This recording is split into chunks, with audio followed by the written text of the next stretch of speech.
ka san mutanen mu ai haka suke faɗa, wai sun gama da iyaye lafiya. A akwai ta a jike, akwai ta a ƙasa, ba a gama ba tukun. Hakkin iyaye zai tashi a kanka ne ran da kai maka mutu.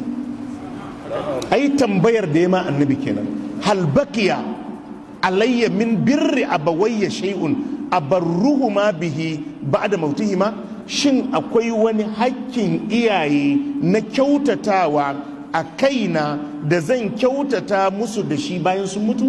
Faƙala na'am, annabi ya ce akwai. Na farko, assalatu alaihim, yi musu addu'a, Allah ya ji kansu, Allah ya musu rahama. Wannan hakkin su ne a kanka, hakkin su ne a kanka. Kuma da yawan mutanenmu suna shiga matsala, wani tarnaki in ka shiga, inda za ka yi nazari ka ɗan tsaya ka lura, za ka ga kwana biyu baka musu addu'a ba. In ka gyara kuma da ka fita.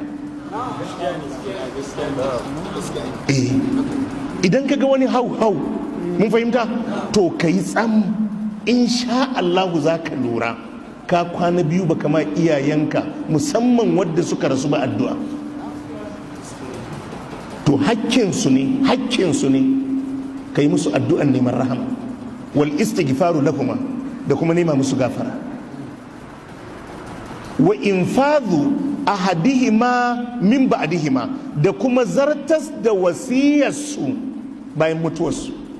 Kar mahaifinka ko mahaifiyarka su bar maka wasiya bayan ransu ka yi watsi da wasiyar. Saboda haka idan akwai wata majalisa wadda bata dace ba da kake zama, mahaifinka ko mahaifiyarka suka ce ba su so, to kar bayan ya mutu ka ci gaba da zama abu. Jama'a mun fahimta? Idan ya nuna maka wani ya ce ka kula da wani, to kar bayan ya mutu ka yi watsi da wani. Wa infadu ahadihima min ba'dihima, da cika wasiyarsu, wannan fa hakkinsu ne a kanka bayan sun mutu. Ka ci gaba da zartas da wasiyar da suka maka. Wasilatul rahim allati la tusal illa bihima, da kuma sadar da zumuncinsu. Duk inda ka san zumuncin mahaifi ne ko mahaifiya, to suna tsayawa, ma'ana suna rasuwa, to kai za ka ɗora.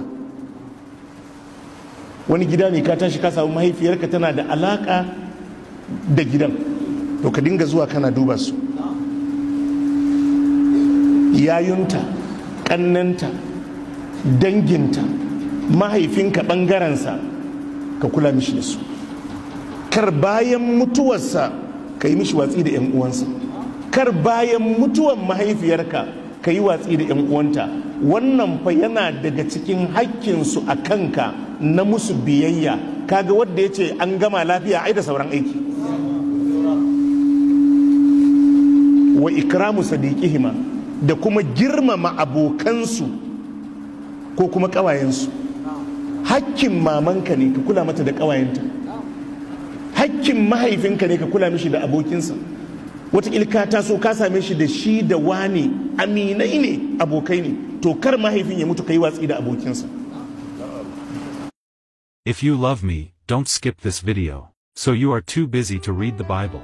Well, what if you're watsi da abokinsa? Ka samu wacce aminiya ce na mahaifiyarka, komai tare suke yi, to kar tare suka yi watsi da wannan baiwar Allah. Ko a ina kake, ran da ka shigo gari, kafin ka fita ka je ka leƙa ta, kafin ka fita ka je ka leƙa wannan abokin mahaifinka. Wata rana Abdullahi dan Umar suna tafiya, sai suka yi kicibis da wani balaraben ƙauye. Taɗi ya tada taɗi, sai Abdullahi dan Umar sai ya gano ashe wannan faɗan abokin Umar ne. Sai ya ɗauki ɗaya daga cikin abun hawansa ya bashi, ya ce ka hau. Ya cire rawaninsa ya bashi, ya ce mishi gashi ka rufe kanka saboda rana. Ya ɗauki kaza ya bashi, ya ɗauki kaza ya bashi. Sahabbai da suke tare da shi suka ce yayi yawa.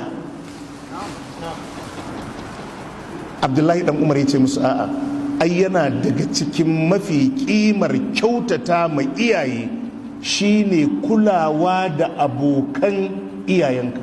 Ya ce wannan kuma ɗan abokin babana ne. Yanzu ba fa abokin baban ya gama da shi ba, ɗan abokin baban. Kaga masu aiki da sunna kenan.